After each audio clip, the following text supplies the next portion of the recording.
सम्माननीय साथियों, जय हिंद। साथियों, आज के इस कालखंड में हम जानते हैं बच्चों की स्कूली अर्थात विद्यालयीन शिक्षा के लिए जो एजुकेशन सिस्टम्स हैं, शिक्षा पद्धतियां हैं, वो क्या हैं। और साथियों, इस विषय पर आज बात करने की आवश्यकता क्यों है, आप समझ ही चुके होंगे, क्योंकि अभी केंद्र सरकार ने 29 जुलाई दिन बुधवार 2020 को जो नवीन एजुकेशन सिस्टम है 5+3+3+4 इसको मंजूरी दे दी है। और यह जो शिक्षण पद्धति है शीघ्र ही जो हमारी अभी वर्तमान में चल रही 10-2 शिक्षण पद्धति इसका स्थान ले लेगी। तो जानते हैं कि 5-3-3-4 जो शिक्षण पद्धति है इसमें खास क्या है या इसकी जो संरचना है वो किस प्रकार की है। साथियों, जैसा कि आप जानते हैं कि हमारे विद्यार्थियों की जो स्कूली शिक्षा होती है वह 12 वर्ष की होती है, जैसा कि पूर्व में 10-2 ये जो शिक्षा पद्धति चल रही थी। और 12 वर्ष में हमारा जो विद्यार्थी है प्राथमिक, माध्यमिक और मेट्रिकुलेशन, इसके साथ में इंटरमीडिएट अर्थात अपनी जो स्कूली शिक्षा है उसको पूरा कर लिया करता था। और अब साथियों, जो 5+3+3+4 जो आई है जिसमें 15 वर्षों का समय है, जैसा कि आप यहाँ देख रहे हैं 5+3+3+4 कुल 15 वर्ष होते हैं। तो 15 वर्ष जो है स्कूली शिक्षा के लिए रखे गए हैं, तो किस तरह से रखे गए हैं इसके बारे में हम समझने का प्रयास करते हैं। और इस कालखंड में बहुत ही सहज और सरल तरीके से आपको बताने का प्रयास करूंगा कि ये जो नवीन जो एजुकेशन सिस्टम है वो क्या है और इसकी संरचना कैसी है। तो सबसे पहले हम जान लेते हैं जो हमारी वर्तमान में चल रही जो शिक्षा पद्धति है 10-2 ये क्या है। ठीक है, तो देखिएगा 10-2 शिक्षण पद्धति में 2 स्तर थे, 2 फेज थे। पहला था कक्षा 1 से 10 तक, ठीक है, अर्थात कक्षा 1 से 10 तक अगर हमारा विद्यार्थी शिक्षा प्राप्त कर लेता था, इसका आशय था कि बच्चे ने मैट्रिकुलेशन कंप्लीट कर लिया है।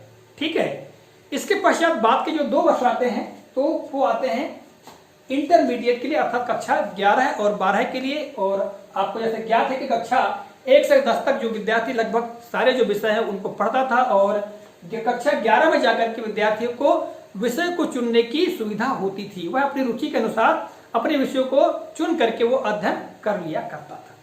ठीक है, तो ये हमारी अभी चल रही जो शिक्षा पद्धति थी, और बहुत जल्दी इसके स्थान पर ये नवीन जो शिक्षा पद्धति है ये स्थान ले लेगी। तो आइए अब इसके बारे में जान लेते हैं। तो साथियों, जैसा कि आप देख रहे हैं यहाँ पर 15 वर्षों का कुल समय है हमारे बच्चों की स्कूली शिक्षा के लिए। ठीक है, तो पहले जो 5 वर्ष है यानी ये पहला चरण, 5 वर्ष का पहला चरण, ठीक है, ये प्रथम फेज कह सकते हैं इसको, फर्स्ट फेज। और इसके बाद आता है 3 साल, 3 साल का द्वितीय चरण या द्वितीय या सेकंड फेज। और तीसरे चरण में हम देखेंगे या थर्ड फेज में हम देखेंगे इसमें भी 3 साल हैं। और चतुर्थ फेज जो है या जो चौथा जो चरण है इसमें हम देखेंगे इसमें 4 साल का समय है। इस तरह ये जो हमारे बच्चों की स्कूली शिक्षा के लिए 4 चरणों में इसे बांटा गया है। हम प्रत्येक को एक एक करके समझते हैं।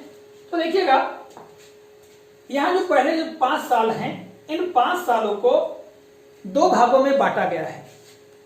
पहला भाग जो है शाला पूर्व शिक्षा, जिसे कि हम अंग्रेजी में कहेंगे प्री स्कूल एजुकेशन, अर्थात स्कूल जाने से पहले की शिक्षा।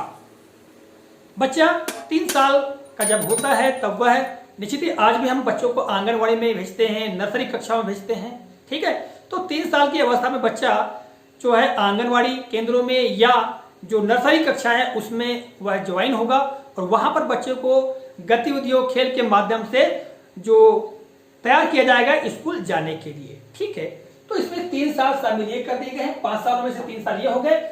और इसी में जोड़ दिया गया है कक्षा 1 और 2 जो स्कूली शिक्षा है। ठीक है, उसमें कक्षा 1 और 2 को जोड़ दिया गया है। और इसमें बच्चों को पूरी गतिविधि के साथ में खेल खेल में ही शिक्षा प्रदान की जाएगी। ठीक है, तो इस तरह से ये 5 साल का जो पहला चरण होगा, फर्स्ट फेज होगा।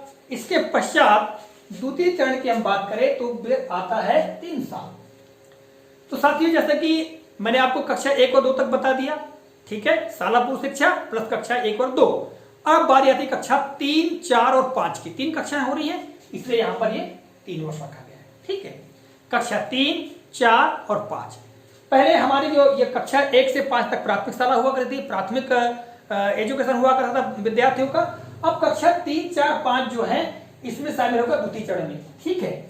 और इसमें जो बच्चे हैं वो अपनी स्थानीय भाषा में, जिस स्थान पर विद्यार्थी रहता है, जिस अंचल में वह रहता है, वहां पर जिस जो भाषा बोली जाती है उसी भाषा में उनकी पुस्तकें होंगी।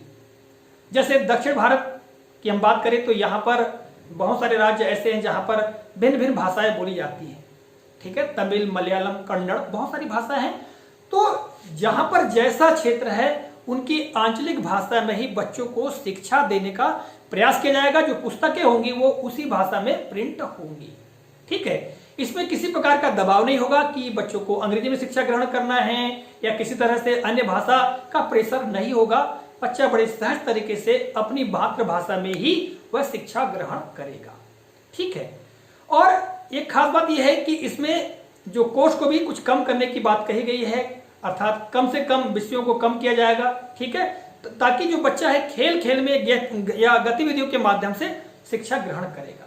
तो ये आपको 3 साल समझ में आ गए होंगे। ये 5 साल पहले बताया, फिर सेकंड फेज में 3 साल। इसके पश्चात हम आगे चलेंगे तो यहां भी 3 साल आता है, ठीक है।